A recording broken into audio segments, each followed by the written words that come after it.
Baik, kita bisa mulai ya Bu. Baik, bismillah. Assalamualaikum warahmatullahi wabarakatuh. Alhamdulillah wassalatu wassalamu ala Rasulillah wa ala alihi wa ashabihi wa mawalah ma ba'du. Bapak Ibu yang dirahmati Allah Subhanahu wa taala, kita melanjutkan tadi. Jadi kita tadi membahas terkait 5 kaidah besar yang kita sebut dengan al-qawaidul khamsu al-kubra. 5 kaidah besar yang diambil oleh para ulama dari ayat-ayat dan hadis-hadis Nabi Shallallahu Alaihi Wasallam, baik secara lafaz maupun secara maknanya. Dan kaidah-kaidah ini sangat penting sekali. Di antara kaidah itu adalah tadi kaidah yang pertama yang tadi kita sebutkan, la dharara wala dirar, atau yang lain menyebutkan dengan istilah ad-dararu yuzal. Ad-dararu yuzal. Setiap kemudaratan itu harus dihilangkan. Jadi Islam tidaklah membenarkan ada suatu kemudaratan yang menetap. Tayyib. Baik. Dan kaidah yang kedua tadi yang kita sebutkan adalah kaidah al-yaqinu la yazulu bisyakki. Teman-teman bisa tulis al-yaqinu la yazulu bisyakki. Al-yaqinu sesuatu yang yakin tidak bisa kemudian dihilangkan dengan keraguan-raguan. Contoh kecil kata para ulama, al-aslu fil asya'i at-taharah. Hukum asal segala sesuatu yang memang dia hukum asalnya adalah tidak najis, boleh kita pakai, boleh kita makan, hukum asalnya dia adalah suci. Seperti tempat kita ini. Tempat kita ini hukum asalnya adalah suci. Tidak boleh kemudian ada orang yang terkena was-was kemudian enggak. Bisa jadi malam tadi jam 12 malam ada anjing masuk ke dalam ini, bisa jadi berspekulasi dan lain sebagainya. Ya lihat ada kotoran anjing apa tidak di sini. Ya, tidak ada, maka jangan kita berspekulasi dan lain sebagainya. Begitu juga teras masjid kita, begitu juga halaman masjid kita, apalagi kemudian diguyur dengan air hujan. Maka hukum asalnya suci, maka boleh kita sholat di sini, sholat di rumput, dimanapun kita berada, sholat di hutan, dimanapun kita berada. Yang penting mata kita tidak melihat ada najis di situ. Tayyib, karena hukum asalnya segala sesuatu adalah suci. Tayyib, jadi tidak boleh kita ragu-ragu. Air juga, air yang kita pakai, air yang kita minum, hukum asalnya suci. Selama di situ kita tidak melihat ada kotoran yang masuk ke dalam air tersebut dan merubah salah satu dari sifatnya, warna, rasa dan bau, maka dia adalah suci. Tidak boleh kemudian bisa jadi ada anjing yang menjilat, kemudian anjingnya terbang ke. Nah ini biasanya orang-orang terkena was-was. Maka salah satu dari ilmu qawaid fiqhiyah ini adalah membuang was-was kita. Begitu juga ketika kita sholat. Kaidahnya tadi al-yaqinu la yazulu bisyak. Begitu juga ketika kita sholat, kita ragu-ragu nih 4-3, 4-3, 4-3. Maka kaidah adalah tayyib, sesuatu yang yakin ini lebih unggul daripada yang ragu-ragu. Yang yakinnya berapa kira-kira? 3 atau 4? Yang yakinnya pastinya 3 yang paling kecil. Kalau 4 ikan kita ragu-ragu, sudah kita kerjain apa belum ya? Maka di sini kita mengambil keyakinan. Yakin yang kita kedepankan. Tayyib, ya memang kata Nabi sallallahu alaihi wasallam, "Idza syakka ahadukum wa lam yadri kam shalla." Apabila di antara kalian ada yang ragu-ragu, dia tidak tahu berapa rakaat dia salat, kata Rasul sallallahu alaihi wasallam, "Falyabni ala mastaiqana." Maka dia hendaklah mengambil sesuatu yang memang dia yakin. Begitu juga kalau kita tawaf di keliling Ka'bah atau antara Safa Marwah. Kita ini berapa ya kira ya? 6 apa 5? 65. Maka kita dalam hal ini mengambil yang jumlah yang yakin. Jumlah yang yakin adalah jumlah yang terkecil. Yang 6-nya kita buang. Kita pastikan kita sekarang kita baru 5 putaran. Tayyib. Maka kaidah ini memang salah satunya untuk membuang rasa keraguan-raguan kita. Rasa keraguan-raguan kita di dalam beribadah dan juga di dalam bab muamalah. Tayyib. Dalam bab muamalah. Tayyib. Ini kita tadi sudah bayar apa belum lah? Sudah bayar apa belum ya? Sudah bayar apa belum ya? Tayyib. Maka kita ambil mana yang kira-kira sebelum ini. Sebelum ini kita yakinnya yang mana kira-kira? Bayarnya ragu-ragu, belum bayarnya yakin. Maka kita ngambil yang yakinnya. Kecuali ada qarinah-qarinah misalnya. Tayyib. Maka ini namanya al-yaqinu la yazulu bisyak. Kemudian juga istishabul asli tadi. Saya sekarang udah sholat isya, maka hukum asalnya saya sekarang sudah berwudu. Tidak boleh ada yang mengatakan saya sudah berhadas kecuali mendatangkan sesuatu yang yakin.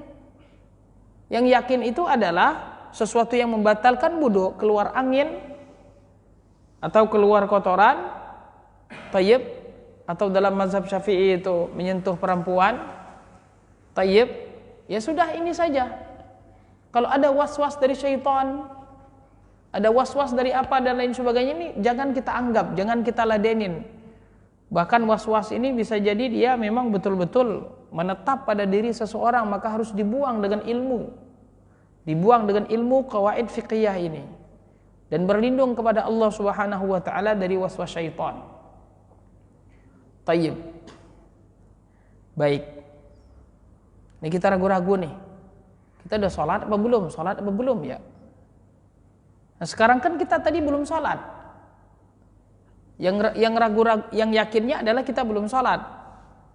Yang sholatnya kita ragu-ragu. Berarti sekarang kita belum sholat. Misalnya kadang ada orang lupa nih.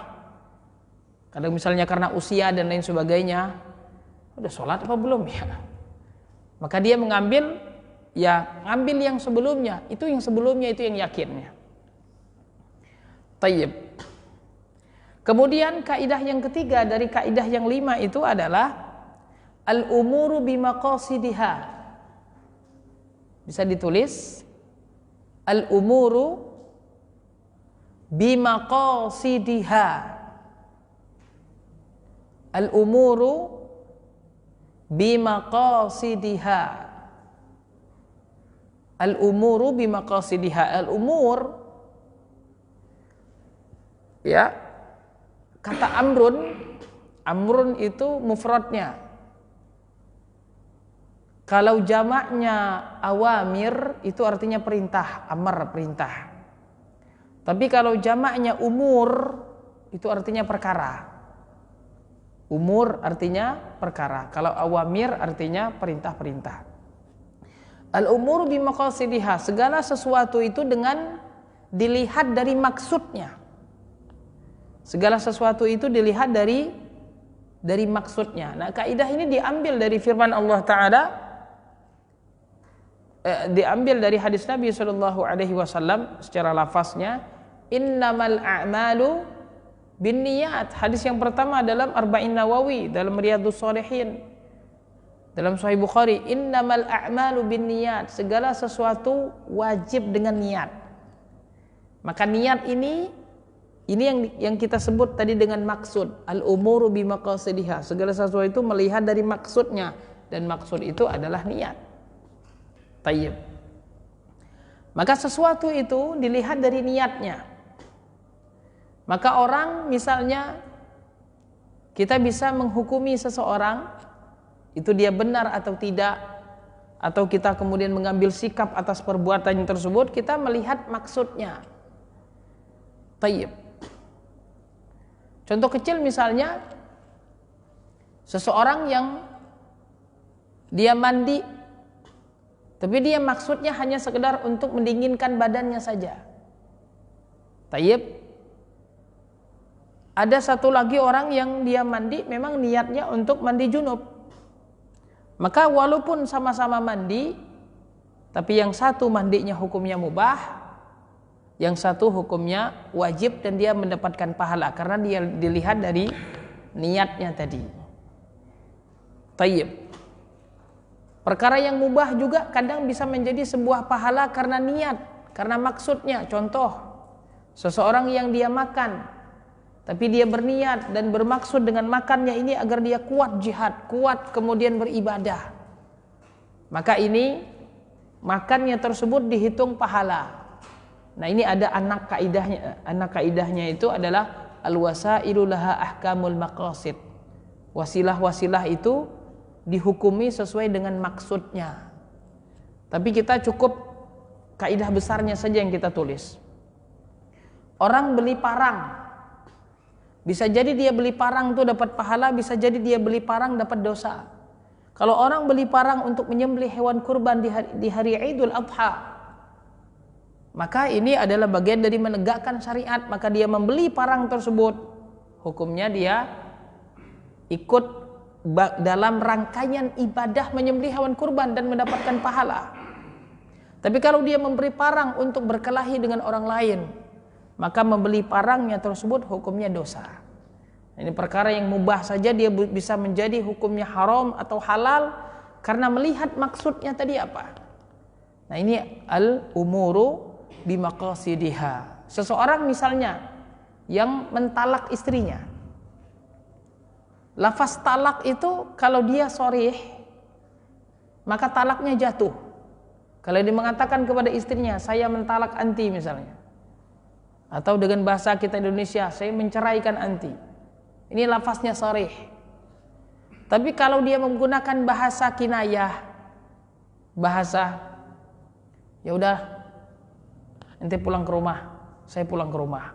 Ente pulang ke rumah anti, pulang ke rumah orang tua anti, saya pulang ke rumah orang tua saya. Tayyib.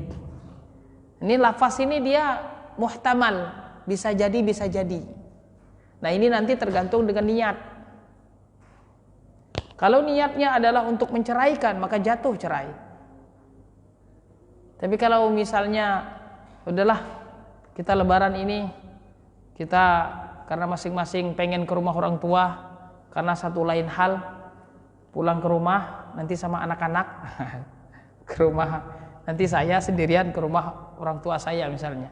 Ya karena lebaran, munasabah lebaran, bukan karena cerai. Nah, ini nanti dikembalikan kepada niat. Tayyib. Nah, ini kaidah al-umuru bimaqasidiha, dan salah satunya juga tadi adalah semua ibadah disyaratkan niat, dan tidak sah ibadah yang tidak disertai dengan niat. Ada orang kaya yang setiap bulan dia sedekah, tayyib, sedangkan dia seharusnya sudah harus mengeluarkan zakat. Zakat ini adalah sedekah wajib. Sedangkan sedekah biasa yang hukumnya sunnah, ya sedekah biasa saja.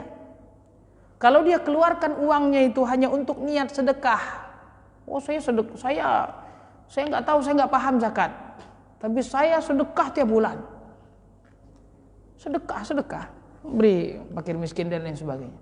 Kalau dia tidak niatkan untuk mengeluarkan zakat dari hartanya, maka tetap saja kewajibannya tersebut belum tertunaikan.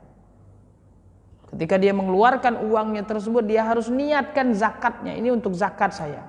mau dikeluarkan per bulan tidak masalah, dengan syarat hartanya sudah sampai nisab, sudah sampai senilai 85 gram emas, baru boleh dia mengedepankan zakatnya. Nanti kalau sudah sampai 1 tahun dihitung ulang. Kalau seandainya kurang, maka dia cukup menambahkan karena sudah dibayar di awal-awal. Tapi kalau seandainya lebih, ya terserah dia untuk tabungan berikutnya atau nanti disedekahkan. Yang penting ketika dia mengeluarkan zakatnya, dia harus niat dan tidak sah tanpa niat. Kemudian kaidah yang selanjutnya adalah yang keberapa? Yang keempat. Kaidah yang keempat adalah al-masyaqqatu tajlibu taysir. Al-masyaqqatu, masyaqqah. Al-masyaqqah, al-masyaqqatu tajlibu, tajlib itu apa? Menarik, menjadikan sesuatu tersebut menjadi taisir, menjadi kemudahan. Al-masyaqqatu tajlibu taisir. Kesulitan itu mendatangkan kemudahan. Ini juga adalah kaidah dalam syariat juga. Tayyib. Dan ini banyak sekali prakteknya di dalam syariat kita. Idza dhaqal amru ittasa'. Dalam syariat ini, kalau sesuatu itu terjadi kesulitan, maka pasti ada kemudahan. La wajiba ma'al ajzi. Tidak ada kewajiban kalau orang itu tidak mampu, itu enggak ada ceritanya dalam syariat Islam. Orang tidak mampu kemudian dia diwajibkan, tetap diwajibkan, enggak ada dalam syariat Islam. Salah satu dalilnya adalah la yukallifullahu nafsan illa wus'aha. Salat saja, kalau tidak wajib maka dia tidak, kalau dia tidak mampu tidak salat. Tidak mampu, beneran tidak mampu. Saya enggak mampu misalnya. Tapi kapan orang enggak mampu untuk tidak salat? Kalau sudah sakaratul maut. Selama dia masih sadar, tetap dia, walaupun dia sholat dengan isyarat mata. Tidak mampu dia berpuasa karena sudah tua, karena sakit. Tayyib, ya dia tidak diwajibkan untuk berpuasa. Kemudian juga zakat juga. Pada malam Idnya dia tidak punya makanan, atau punya makanan tapi tidak cukup untuk keluarganya semuanya, sehari itu tidak cukup. Ya, dia tidak terkena zakat fitrah, tidak wajib.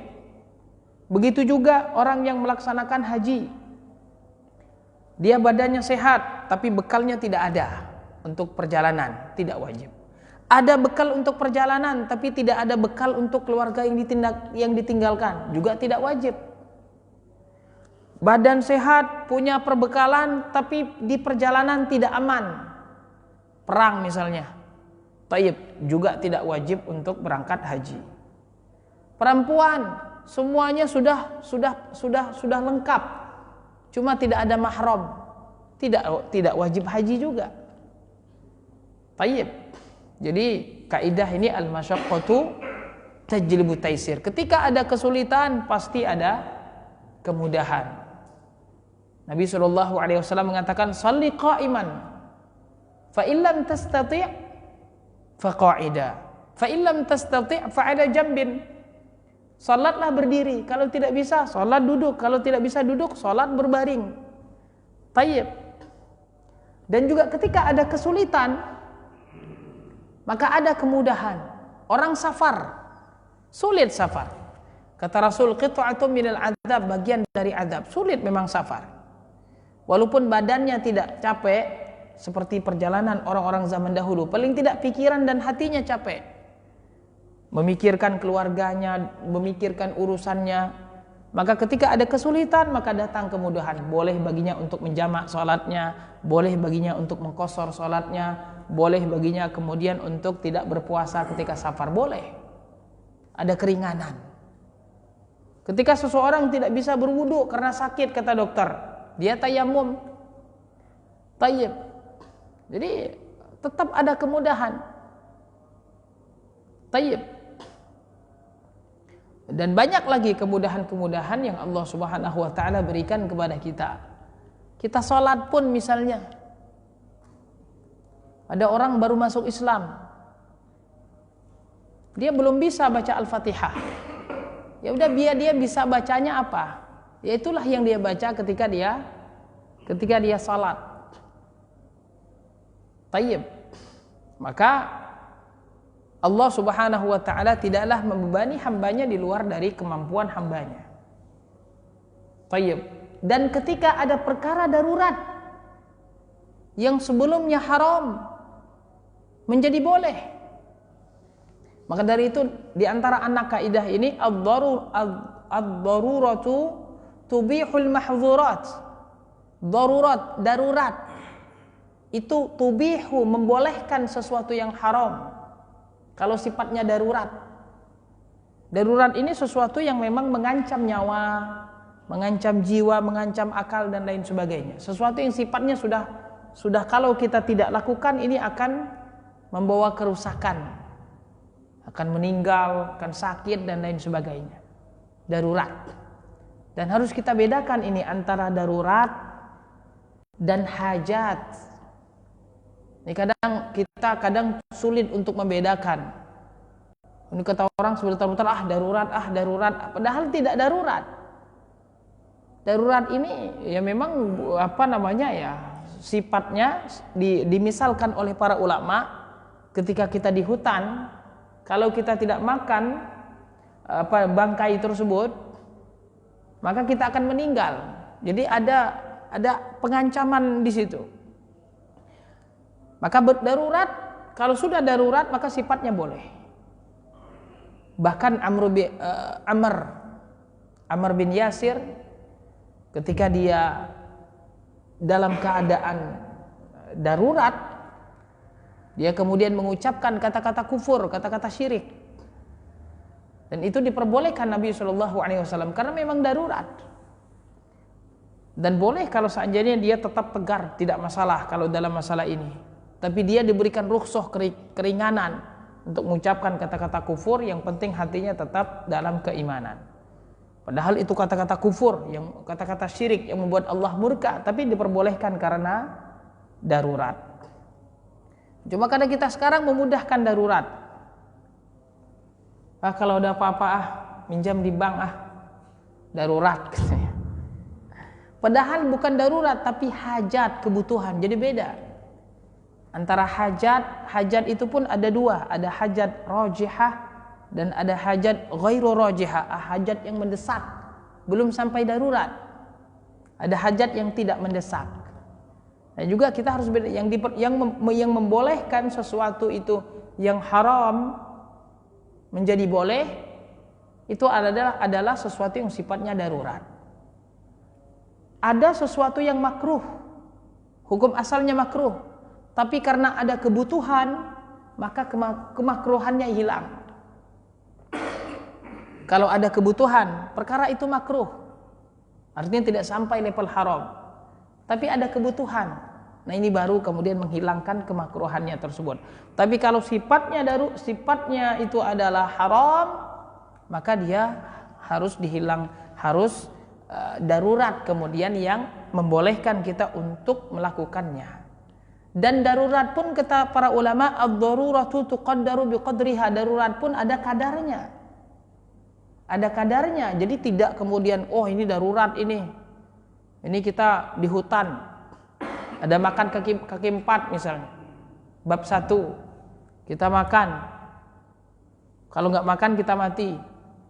Tapi kemudian ini untuk disate. Ini untuk direndah. Ini untuk dilempah kuning, ini bukan darurat lagi, ini namanya doyan. Nah ini sudah keluar dari darurat. Darurat itu ad-daruratu tuqaddaru biqadriha. Jadi kita makan itu hanya untuk menahan agar kita tidak mati. Jadi ada ukurannya, tidak boleh kemudian kita serta-merta kemudian membolehkan sesuatu yang haram tersebut tanpa batas. Ad-daruratu tuqaddaru biqadriha. Tayyib. Kemudian kaidah yang kelima adalah al-'adatu muhakkamah. Al-'adatu muhakkamah. Adat itu dia bisa menjadi hukum. Adat itu bisa menjadi hukum. Tayyib. Dia sebenarnya hukum itu ya Al-Quran dan Sunnah. Tapi ada sesuatu yang tidak dirincikan di dalam Al-Quran dan As-Sunnah. Tidak dirincikan. Maka kemudian dikembalikan kepada adat. Sesuatu yang maklum di tempat tersebut. Nah, ini namanya al-'adatu muhakkamah. Misalnya di dalam Al-Quran, Allah Subhanahu wa taala menyebutkan wa'ashiruhunna bil ma'ruf, dan pergaulilah perempuan tersebut dengan baik. Nah, mempergauli perempuan dengan baik itu bisa jadi satu daerah berbeda dengan daerah yang lain. Maka sesuatu yang melekat pada uruf itu baik, uruf orang-orang soleh itu baik. Nah, itulah kewajiban kita terhadap perempuan. Apalagi kemudian ditambah dengan dalil-dalil lain. Kata Nabi SAW, istausu bin nisa'i khaira. Rasul memerintahkan kita agar kita berbuat baik kepada perempuan. Kemudian juga hadis Rasul SAW, Allahumma uharrij haqqa dha'ifaini ya Allah. Ya Allah, ya Rasul seakan-akan menyampaikan ini kepada Allah. Ya, agar orang yang menzolimi dua orang yang lemah ini dia mendapatkan dosa. Al-yatimu wan nisa, anak yatim dan perempuan. Jadi perempuan dalam Islam itu betul-betul dijaga di dalam syariat Islam. Sampai Rasul mewasiatkan, dan Rasul juga kemudian mengadu kepada Allah tentang dua orang ini, yaitu yatim dan perempuan, yang karena memang di bawah tanggungan kita. Maka dari itu Allah katakan wa'ashiruhunna bil ma'ruf, pergaulilah perempuan itu dengan baik. Maka ini kembali kepada urf, baik seperti apa yang ada di masyarakat kita. Tayyib. Tapi tentu ini juga harus dikembalikan kepada urfnya orang-orang saleh, bukan urfnya orang-orang yang jauh dari syariat. Tayyib. Begitu juga misalnya kalau ada misalnya transaksi di antara kita, ada seseorang yang bekerja dengan seseorang, tetapi belum disebutkan upahnya berapa. Pekerjaan sudah selesai, sekarang dia minta upah. Pak, saya mau gajian hari ini. Nah, kita di awal nggak kita sebutkan upahnya berapa. Tayyib. Nah, kita tidak boleh kemudian menzalimi dia, dan juga dia tidak boleh menzalimi kita. Tidak boleh kita katakan ini upahnya nih ya 20.000 seharian misalnya. Ya kan ente seharusnya nanya, nggak boleh. Begitu juga dia misalnya, oh ini Pak 1 juta sehari. Ya kan bisa aja, karena nggak di awal nggak disebutkan. Terus bagaimana permasalahannya, bagaimana cara penyelesaiannya, dikembalikan kepada urf. Di tempat tersebut upah biasanya berapa per hari.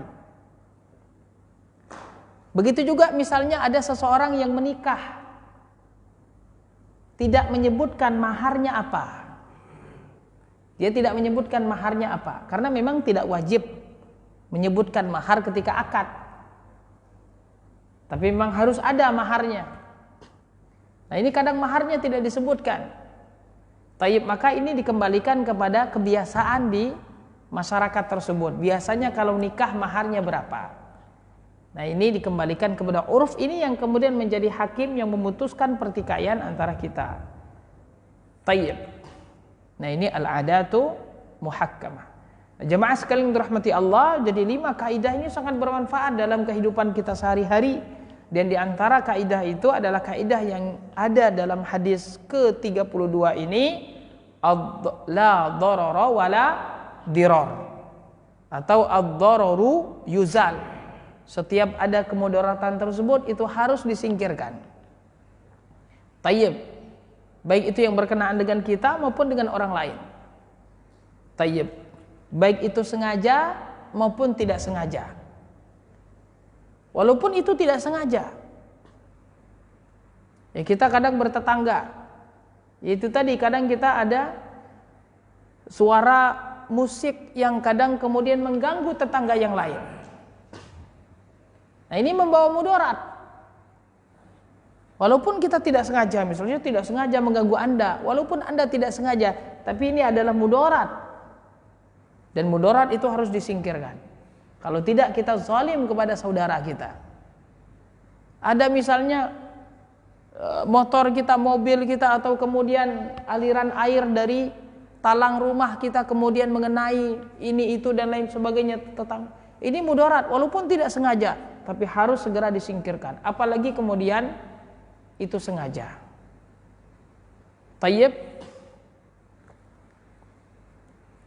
Nah kemudian hadis yang terakhir adalah ini kita cepat saja, hadis yang ke-33 an Ibnu Abbasin anna Rasulullah sallallahu alaihi wasallam qala law yu'tan nasu bid'awahum ladda'a rijalun amwala qaumin wa dima'ahum walakinnal bayyinata 'alal mudda'i wal yamina 'ala man ankar. Haditsun hasanun rawahul Baihaqi wa ghairuhu hakadha wa ba'duhu fi sahihaini. Dan hadis ini disahihkan oleh Syekh Albani rahimahullah. Kalau saja setiap manusia yang mendakwahkan, artinya yang mengaku-ngaku, kalau saja setiap manusia itu yang mengaku-ngaku, artinya apa aja yang diaku itu kemudian kita terima, kita berikan, kita akui. Ladda'a rijalun amwala qaumin wa dima'ahum. Maka akan banyak orang-orang yang tidak bertakwa kepada Allah yang mengaku-ngaku, itu hak saya, itu milik saya. Anda belum bayar gaji saya, Anda belum bayar kontrakan, Anda belum bayar ini, belum bayar itu. Wadima'ahum, dan juga mengaku-ngaku ini telah membunuh keluarga kami, ini telah membunuh teman kami dan lain sebagainya. Tayyib, kata Rasul, walakinnal bayyinata 'alal mudda'i. Bagaimana kemudian solusinya? Al bayyinatu 'alal mudda'i. Ini kaidah juga ini. Bagi orang yang mengaku-ngaku tadi, dia wajib mendatangkan bayyinah, mendatangkan bukti, mendatangkan kejelasan. Wajib. Anda tidak boleh ngaku-ngaku saja tanpa ada bukti. Anda salah kalau ngaku-ngaku. Ini uang saya, apa buktinya? Maka Anda yang mengaku-ngaku harus mendatangkan bukti. Kalau tidak, maka enggak ada. Wal yaminu 'ala man ankar. Dan bagi orang yang dituduh tadi, dia mengingkari, maka dia wajib bersumpah. Kalau dia tidak bersumpah, maka dia yang harus berarti beneran ini. Tayyib. Jadi kalau ada orang nuduh kita, maka dia wajib mendatangkan bukti. Dan bukti ini bisa jadi saksi kah? Atau bisa jadi adalah sifatnya qarinah, keadaan. Tayyib. Jadi bukti ini memang ini biasanya masuk ke dalam peradilan, tapi juga di luar peradilan juga hal ini mungkin bisa terjadi. Tayyib. Maka al-bayyinatu 'alal mudda'i wal yaminu 'ala man ankar, ini dalam perselisihan. Kalau ada orang-orang yang mengaku-ngaku, maka dia wajib mendatangkan bukti. Dan bagi orang yang dituduh tersebut, dia cukup bersumpah saja untuk mengingkarinya. Tayyib, misalnya si Zaid berkata kepada si Amr, ya ini saya ini punya uang, si Amr ini punya hutang. Si Amr ini punya hutang, saya mana mau minta uang saya, kata si Zaid. Tayyib, maka kemudian kalau dia memang dia punya bukti, ini buktinya, tanda tangannya. Makanya kita ya ayyuhalladzina amanu idza tadayantum bidainin faktubuh. Apabila kalian melakukan transaksi hutang piutang, maka ditulis. Begitu juga wa idza tabayya'tum faktubuh. Apabila kalian melakukan jual beli juga harus ditulis. Ini jual beli hutang piutang yang besar itu memang harus ada tulisnya. Kalau dia bisa mendatangkan bayyinah aman. Karena juga orang itu tadi kalau sudah buktinya jelas dia tidak bisa mengelak. Tayyib. Tapi kalau si Zaid ini tidak punya bukti, hanya seperti orang menuduh saja, maka kita katakan kepada si Amr, ini dia nggak ada bukti. Maka untuk menyelamatkan diri Anda cukup bersumpah saja. Cukup bersumpah bahwasanya ini nggak benar. Maka selesai. Si Amr selamat dari tuduhan. Tapi kalau si Amr nggak mau bersumpah, ya maka si Amr ini kan nggak ada susahnya dia bersumpah. Nah, kalau dia bersumpah berarti dia harus membayar hutang tersebut. Tayyib. Nah, ini menunjukkan jemaah sekalian yang dirahmati Allah, bagaimana kemudian agama Islam menjaga jiwa kita, menjaga harta kita, agar kemudian orang tidak semena-mena. Orang tidak semena-mena menzalimi kita. Tayyib, dan ini memang banyak terjadi. Kita tahu bagaimana cerita Nabi Sulaiman. Nabi Sulaiman alaihi salam, ketika ada dua orang perempuan yang mereka bertengkar dan berselisih tentang anak bayi itu, dan masing-masing mengaku itu bayinya. Tayyib. Dan tidak ada bukti, nggak ada buktinya. Tayyib. Apa yang kemudian dilakukan oleh Nabi Sulaiman? Nabi Sulaiman diberikan wahyu, cerdas. Tayyib. Maka kemudian Nabi Sulaiman mengatakan, kalau begitu anak ini saya penggal dua saja. Maka kemudian ibu aslinya yang kemudian, ya udah, itu saya serahkan saja kepada dia, nggak masalah. Kemudian yang satu tadi menerima, ya nggak masalah, dibelah dua. Maka kemudian Nabi Sulaiman menghukumi, ini ada qarinah, ini juga bayinah, masuk ke dalam makna bayinah ini. Jadi bayinah ini tidak harus saksi, tidak harus manusia, tapi juga ada surat menyurat atau ada petunjuk seperti ini, maka ini juga disebut dengan bayyinah. Tayyib. Maka Nabi Sulaiman menghukumi perempuan yang menyerahkan anaknya tadi, yang penting anaknya tidak dibunuh, karena memang naluri seorang ibu yang asli tidak mungkin membiarkan anaknya mati. Maka kemudian Nabi Sulaiman menghukumi bahwasanya ibu aslinya adalah si fulan, yang tidak rela itu dibunuh. Berarti di sini yang satu lagi tadi bohong, anaknya dimakan serigala. Tayyib. Begitu juga cerita Nabi Yusuf alaihi salam. Ketika dijelaskan kalau saja seandainya yang sobek itu di depan, ya maka berarti Nabi Yusuf ini yang kemudian berbuat jahat. Karena orang ketika akan mengganggu perempuan, maka perempuan tersebut akan memberontak, maka baju yang di depan akan sobek. Tapi kalau yang sobek itu adalah di belakang, tayyib. Ya gimana sobek di belakang? Yang belakang aman, yang di depan aman-aman saja. Oh, ini berarti perempuan tersebut yang memang menginginkan Nabi Yusuf. Nah, dengan ini kemudian suaminya kemudian merasa lega, memang betul yang salah itu adalah istrinya. Nah, ini juga disebut dengan bayyinah. Maka seorang qadhi, seorang hakim, ketika dia memutuskan sesuatu, maka dia pastikan memutuskan itu memang betul-betul lebih mendekat kepada kebenaran dengan melihat bukti-bukti, lebih melihat qarinah-qarinah. Dan tidak harus kemudian percaya dengan pengakuan manusia, apalagi di zaman sekarang. Sekarang ini ada pengacara A, pengacara B, yang kemudian hak menjadi batil, yang batil menjadi hak. Yang penting menang dalam pengadilan. Pengacara itu sudah tidak perlu lagi melihat, dia tidak melihat lagi terkadang pengacara yang tidak bertakwa. Dia tidak melihat lagi mana yang hak dan mana yang batil. Yang penting dia mendapatkan hujah yang kuat, dia mendapatkan argumen yang kuat. Dan hakim bukan hanya melihat argumen saja, seperti Nabi Sulaiman tadi. Kalau melihat argumen mungkin tidak seperti itu. Tapi Nabi Sulaiman melihat qarinah-qarinah. Maka seorang hakim juga tentu harus seperti itu. Memang kebenaran itu di sisi Allah Subhanahu wa taala betul. Dan hakim tidak bisa merubah sesuatu yang halal menjadi haram, yang haram menjadi halal. Hukum hakim tidak bisa merubah tersebut. Tayyib. Maka bertakwalah seorang hakim yang tidak hanya melihat sekedar pengakuan saja, atau kemudian ini lebih fasih, ini lebih jelas, tetapi juga melihat dan berusaha untuk mendekati kebenaran dan apa yang diridhoi oleh Allah Subhanahu wa taala, dan takut kepada Allah Subhanahu wa taala. Tayyib. Barakallahu fikum wa jazakumullahu khaira walhamdulillahi rabbil alamin. Wassalamualaikum warahmatullahi wabarakatuh. Barakallahu fikum. Ada pertanyaan, silakan. Silakan, Pak. Waalaikumsalam warahmatullahi.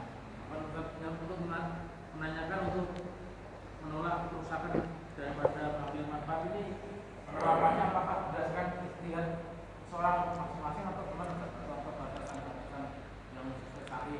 Contohnya misalkan ada seorang dai di suatu tempat, mungkin kalau diajak amal ma'ruf itu orang-orang itu mesti rata-rata banyak yang mau. Misalkan kita sholat jamaah, oke, kita sedekah, kita korban, kita istilahnya masalah pernikahan, masalah rumah tangga, pasti rata-rata orang menerima berjawab-jawab. Tapi tatkala nahi munkar ditegakkan itu, jangan dijelaskan syirikan, bid'ah dan keburukan yang lain, itu rata-rata mungkin akan terjadi suatu gelombang penolakan yang besar di masyarakat. Apakah ini penerapan kaidah ini sesuai dengan kegiatan dai tersebut atau gimana? Taib, bismillah. Memang betul terkait hal-hal yang sifatnya kaidah, Bapak Ibu yang dirahmati Allah. Kaidah ini dia sifatnya adalah kulliyah. Kulliyah itu bahasa kita itu secara global saja. Tapi bisa jadi ada pengecualian dari kaidah tersebut. Kaidah ini kan dia memang disebutkan oleh para ulama adalah al-kulliyatul lati tahtaha al-juz'iyat. Dia adalah pembahasan global, hukum-hukum global yang di bawahnya itu ada rincian-rincian. Ada yang detail-detailnya. Dan terkadang ada yang keluar dari kaidah. Sebagaimana misalnya dalam nahwu juga, dalam shorof juga ada hal-hal yang mengeluarkannya dari kaidah. Tayyib. Dan kaidah yang kita sampaikan tadi, darul mafasidi muqaddamu ala jabil masalih, ini seseorang yang kemudian dia pertama dia tentu harus melihat mafsadat menurut timbangan syariat, dan juga melihat manfaat dari timbangan juga syariat. Jadi tidak dikembalikan kepada hawa nafsu. Maka dia lihat dalam hal ini. Kalau mafsadatnya lebih besar, manfaatnya kecil, ya jangan. Kalau manfaatnya besar, ada mafsadat tapi kecil, tidak masalah. Nah ini tapi juga ini harus pasti teliti. Tapi kalau seandainya seimbang, maka di sini kita menyelamatkan diri kita, ya, darul mafasid, kita menghindar dari mafsadah tersebut. Itu lebih baik daripada hanya sekedar mengambil manfaatnya. Seseorang mau kerja di suatu tempat, tempat tersebut tayyib akan merusak agamanya dan mafsadat. Tapi manfaatnya di situ dia akan mendapatkan uang dan lain sebagainya. Maka di sini ada mafsadat dan ada manfaat. Lihat mana yang lebih besar. Kalau yang lebih besar manfaatnya, mafsadatnya kecil, maka ini dalam suatu keadaan maka manfaatnya kita ambil. Tapi kalau mudaratnya lebih besar, ya harus kita tinggalkan. Tapi kalau seandainya seimbang, maka kita kemudian menghindari lebih baik daripada mengambil manfaat. Kalau ada dakwah yang kita hadapi tersebut, kalau sifatnya dia adalah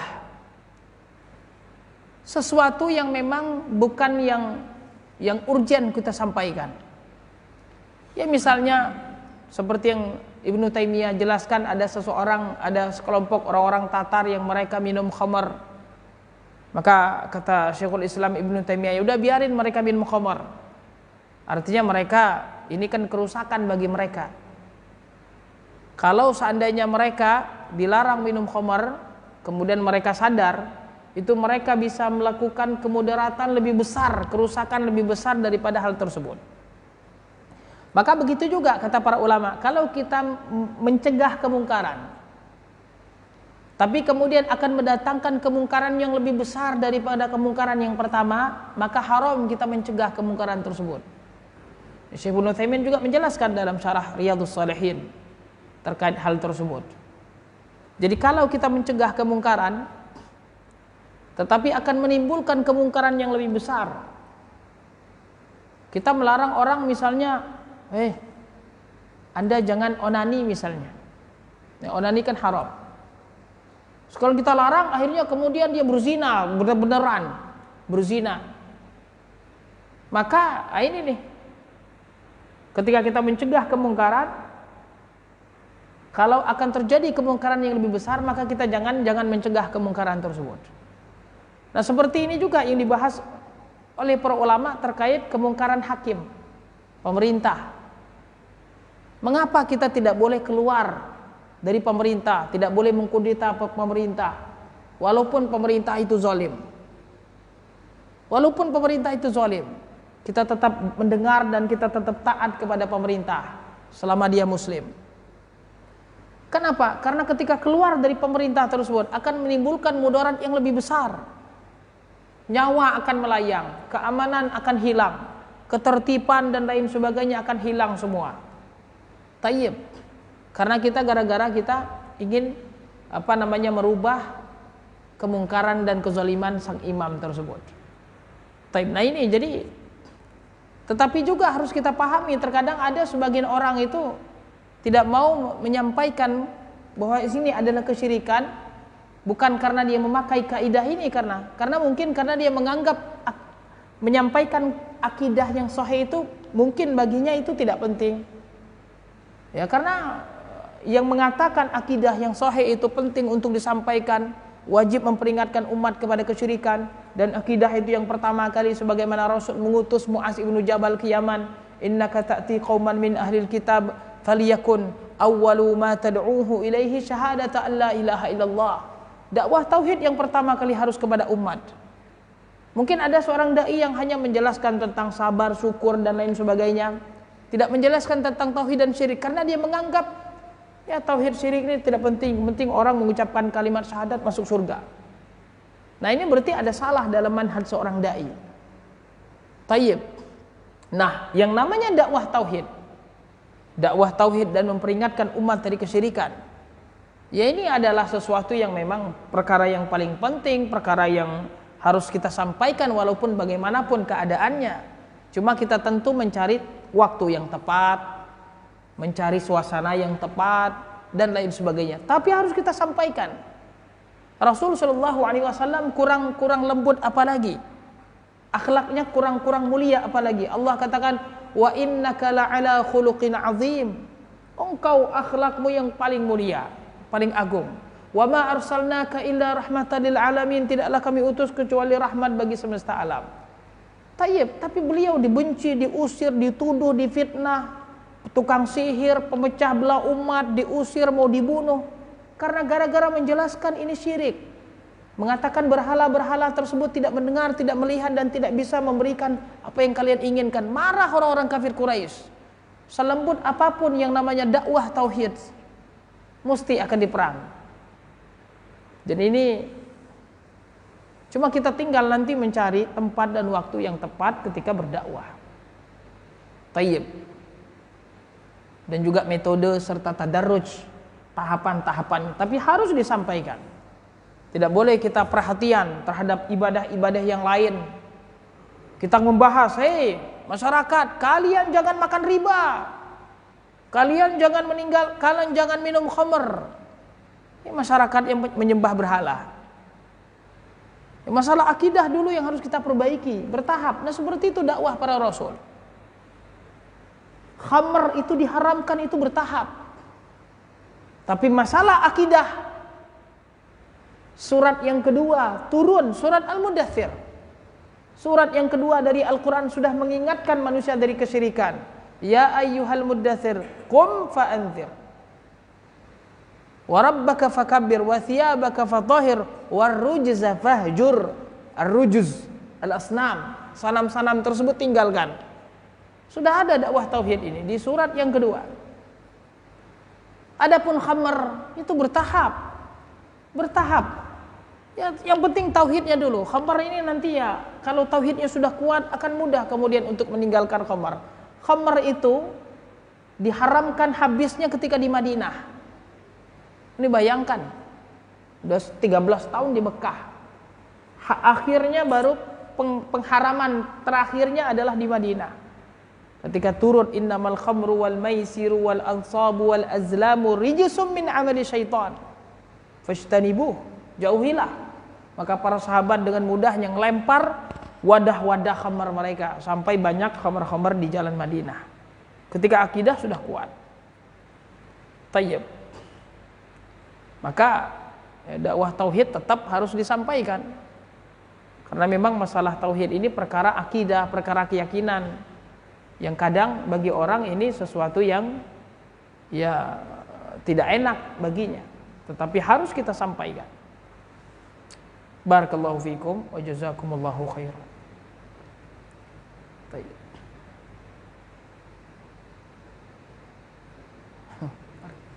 Baik, ada lagi? Kalau tidak ada kita cukupkan sampai di sini, Abu. Barakallahu fikum wa jazakumullahu khairan. Udah lapar kayaknya nih. Wassalamualaikum warahmatullahi wabarakatuh.